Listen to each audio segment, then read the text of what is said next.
Smart Ideas avec Georges Badevant, bonjour. Vous êtes le directeur général de Captain Cause. Vous l'avez créé cette année, toute jeune entreprise avec 4 associés. C'est quoi Captain Cause? Alors Captain Cause, notre mission, c'est de créer une nouvelle source de financement des projets responsables. Et pour ça, donc, on a une plateforme qui va permettre aux entreprises d'impliquer toute leur communauté, donc de collaborateurs, de clients, de partenaires, dans une action de financement de projets responsables. Donc concrètement, ce qui va se passer, c'est que si vous, Thomas, si vous faites partie d'une entreprise, vous êtes partenaire d'une autre entreprise, vous allez pouvoir recevoir en cadeau un don préfinancé que vous allez pouvoir distribuer à la cause de votre choix parmi notre catalogue. C'est quoi? C'est une plateforme? Il y a tout un catalogue proposé? Exactement. Alors on a tout un catalogue de projets associatifs qui sont portés par des associations d'intérêt général qu'on sélectionne dans les domaines de l'écologie, du social, de la santé. Et donc nous, on propose aux entreprises un outil d'engagement participatif qui leur permet de contacter tous leurs clients, leurs partenaires pour leur offrir ce don. Alors double question, qui sont vos clients? Toute jeune entreprise, donc voilà, ça démarre. Et puis, c'est quoi le modèle économique de Captain Cause? Alors, c'est vrai que on s'est lancé en janvier. On a déjà eu plus d'une quinzaine d'opérations avec des clients qui sont pionniers. Ce sont des entreprises qui sont déjà désireuses de s'engager et qui ont des budgets marketing, des budgets d'engagement, de marketing, de communication, et qui vont vouloir redonner un sens nouveau à ces budgets marketing. Je prends un exemple. On a eu, par exemple, avec Great Place to Work, qui est un de nos premiers clients, qui a organisé un événement où ils ont décidé de ne pas produire de tote bags et de goodies. Et ils ont dit, on met ce budget dans des causes. Et donc, c'est tous les participants à l'événement qui vont pouvoir le distribuer en direct, en live. Okay. Et donc, c'est un peu un exemple des opérations qu'on fait. Et sur le modèle, alors 100% des dons sont reversés aux associations. C'est extrêmement important. Pour nous, ça passe par une structure d'intérêt général qu'on a créée, nous, qui est un fonds de dotation.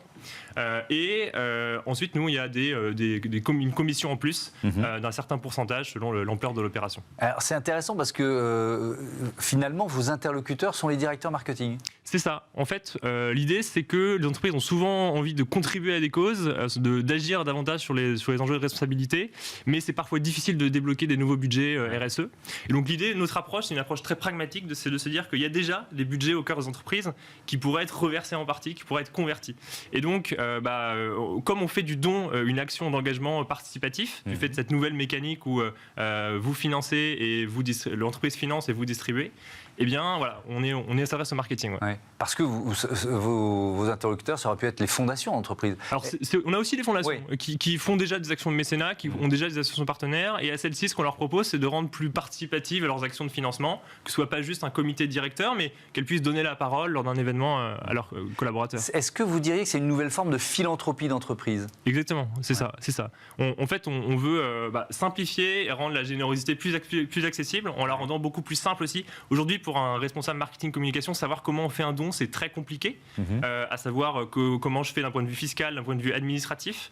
Donc ça, c'est une chose. Et en plus, il y a beaucoup de défiance, à savoir, on ne sait pas toujours à quelle cause donner. Alors ça, c'est une question que j'allais vous poser. Comment vous choisissez les causes, les associations, et comment vous garantissez d'une certaine façon la bonne utilisation des dons? Parce que c'est une interrogation légitime et c'est souvent un frein. Au don. Exactement, et on entend souvent ça. Nous, le positionnement qu'on a avec Captain Cause, c'est de vouloir amener beaucoup de confiance dans le don. Donc, premier élément, première brique de confiance, on sélectionne les associations qui sont toutes des associations d'intérêt général, basées en France, sur l'écologie, le social, la santé. Il y a une quinzaine de critères qu'on a, où on surveille leur structure et leur gouvernance. Et en plus, chaque association s'engage à donner des nouvelles du projet financé. Et donc, ça veut dire que chaque participant qui aura fléché son don à une association, par exemple Ma Petite Planète ou WeTech, qui sont des belles assos de notre catalogue, eh bien, je vais recevoir quelques mois après des nouvelles du projet financé. Donc pour nous, on réalise ce contact, cette communication avec les associations, et c'est la meilleure manière pour nous de garantir cette traçabilité, cette nouvelle forme de confiance. Ça fédère les communautés, par exemple, ce terme-là, c'est intéressant. En fait, aussi. On aimerait bien, le rêve et la magie qu'on apporte avec Captain Cause, c'est de pouvoir fédérer par le sens, tout simplement. Merci beaucoup. Merci Georges Badevant et bon vent à Captain Cause. Voilà, c'est la fin de ce numéro de Smart Impact. Un grand merci à toutes les équipes de Bismart et merci à vous de votre fidélité à cette émission et à Bismart, la chaîne des audacieuses et des audacieux. Salut!